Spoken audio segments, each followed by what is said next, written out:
Hello everyone, welcome back to my channel. I'm your host, Mary Vallarta, and you're in the right place if you're looking for content that will help you increase your quality of life as you age, meaning content that will help you feel great, feel beautiful, look beautiful, well within your 30s, 40s, 50s, 60s, hopefully 70s and 80s. This is the content that I focus on and I am driven by.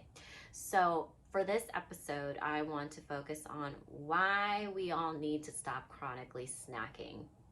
And before we get into that, I just want to say there are exceptions to everything. So this does not apply to you if you are currently ill. And also, if you're an athlete who is training for something very specific, you guys have your own diet regimen and exercise regimen that is crafted and tailored to give you a specific result. So just want to throw that out there. These are for regular, normal, everyday people like me, okay, who's just looking for ways to feel better, look better, and continue to live a great quality of life as we get older. So, why do we need to stop snacking? But let's start from the very beginning. Why did we think, or why did so many of us think that snacking throughout the day is actually healthy? Well, at least for me, I learned that snacking throughout the day is a great way to keep your metabolism up so that you can burn as many calories as possible. But after learning about how the digestive system actually works, snacking throughout the day is actually really counterproductive to how our body functions. Research actually shows that snacking has no effect on the metabolism or weight loss. Studies instead have found that snacking in between meals or fasting in between meals can actually help you lose weight, improve your health, provide greater mental clarity, and increase longevity, which is what we all want, right? So let's break this down. The first thing is that the body requires time to break down and digest anything and everything that we eat.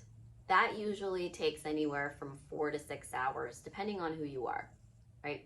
So if you are constantly eating and you're not giving your digestive system that 4 to 6 hour window after you've just eaten your meal, then you're kind of throwing a wrench in the entire process. You're not letting it complete its cycle. This can lead to things like indigestion, constipation, right? Malabsorption. And the reason why is because the process is not being completed. Before it's even completed, you're already throwing something in there that it needs to then start the whole entire digestive process all over again before the previous meal or the previous thing that you ate has even been completely digested. So that is why you need to give your body enough time to actually break down and process the food that you've eaten before eating something else, okay? The second thing to know is that your body requires energy to digest. In fact, your body requires energy to do anything, okay? If you are constantly eating, that means you are constantly digesting. And if you are constantly digesting, that means you're utilizing a lot of energy for that one function. And we don't have limitless amounts of energy, okay? We get our energy from different sources by, like obviously what we eat. And if we are constantly using energy for digestion, we are taking away energy that we could be using for our immune system, for our endocrine system, for our other organ systems in the body that we need to function. So just be aware that you eating constantly throughout the day means that you are consciously or subconsciously, I should say, you are choosing to invest a lot of your energy in digesting food as opposed to the other things that you could be doing, okay? This can lead to some issues, which is why people who have digestive issues are more prone to getting sick, to contracting illnesses, because your immune system then isn't getting the proper amount of amount of energy that it needs to function properly at a high rate. So just be cognizant of those things, okay?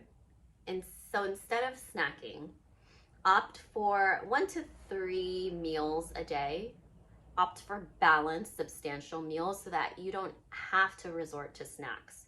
This is one of the reasons why so many people snack, is because they're not eating enough for breakfast or lunch or dinner. They're not eating enough, or they're not eating the right foods that can sustain them throughout their next meal. So make sure that you are getting the proper nutrients, right? And that you are also giving yourself the 6 tastes within your meals, because the way your meal tastes will actually make you feel satiated or satisfied. In Ayurveda, there are 6 tastes that are essential to making sure that is included in every meal that you eat. That's salty, spicy or pungent, sour, sweet, bitter, and astringent. So those are the 6 tastes. I will also make sure to link in the description a blog post about what the 6 tastes are. In addition to the 6 tastes, make sure that your meals have extractive and augmenting foods. Augmenting foods are foods that nourish us, that actually make us feel satisfied and warm. Extractive foods are foods that help with detoxification. So I'm also going to link a blog post about augmenting and extractive so that you can see what types of foods are augmenting and what is extractive. And making sure that you have those extractive, augmenting, and 6 tastes in your meals is going to help you feel satiated and satisfied and full throughout the day, okay? The third thing to know is that our digestive system is fueled by fire, by Agni, okay? In Ayurveda, fire is one of the 5 elements. And fire is what's responsible for transformation, okay? That is what transforms our food into nutrients and energy. So that is strongest when the sun is at its peak, which is the middle of the day, which is noon. And that is why your most substantial meal or your biggest meal should be eaten during lunchtime, during the middle of the day, not dinner, which I know is quite different from what we're used to here in the West. But if you are going to choose the time of day of which you're going to eat your substantial meal, I suggest that you make it during lunch and not dinner. Because when you think about it, you're going to be needing that burst of calories most during lunch because you still have the rest of your day in front of you. But if you eat it during dinner, you don't really need that much energy because your day is almost over. You're about to go to sleep. So it doesn't make sense to eat your most substantial or heaviest meal during dinner time. In fact, dinner time should be lighter than lunchtime so that you're not subjecting your digestive system to having to do so much work right before you go to sleep. So instead, opt for your heaviest meal during the afternoon as opposed to the evening, okay? If you find yourself hungry, right? Like, let's just say that you didn't have a chance to eat breakfast and now you're starving and it's still 3 hours away from lunchtime. At least give yourself 2 hours before your next meal when you are going to snack, which means that if it's 10 o'clock and you eat at 12, it's going to be okay if you have to snack at that point, okay? Just make sure that you give yourself at least that 2-hour window if you absolutely desperately need to snack. You're not gonna find this happening if you prep and prepare your meal times throughout the day, right? Which is why preparation is so important. I always recommend that we have a go-to food for lunch, for breakfast, for lunch, and for dinner.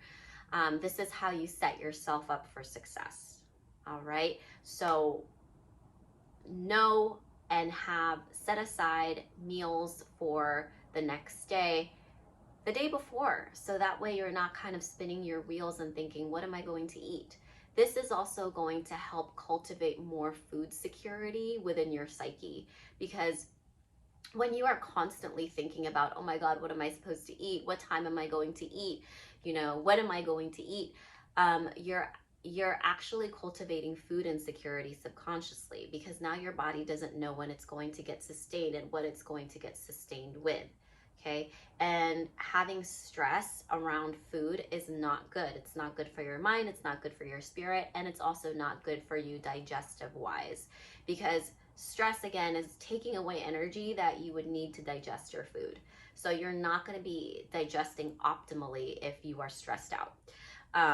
This is why it's so important that when you're eating, you eat your food in a calm, peaceful environment, not an environment where you feel rushed, not where you're doing something else, not where you are having a conversation that is deeply loaded and exhausting. Use this time to eat in peace, okay? This is so important. Um, Hopefully this helps you guys. If you have any questions, feel free to just jot them down below and let me know if this has been helpful, and if you've started practicing any of the tips that I've mentioned here. Okay, well, thank you so much for listening and watching. If you have any ideas or any other questions about what other videos I should share or create, definitely let me know as well. Thank you so much, and I will see you guys soon.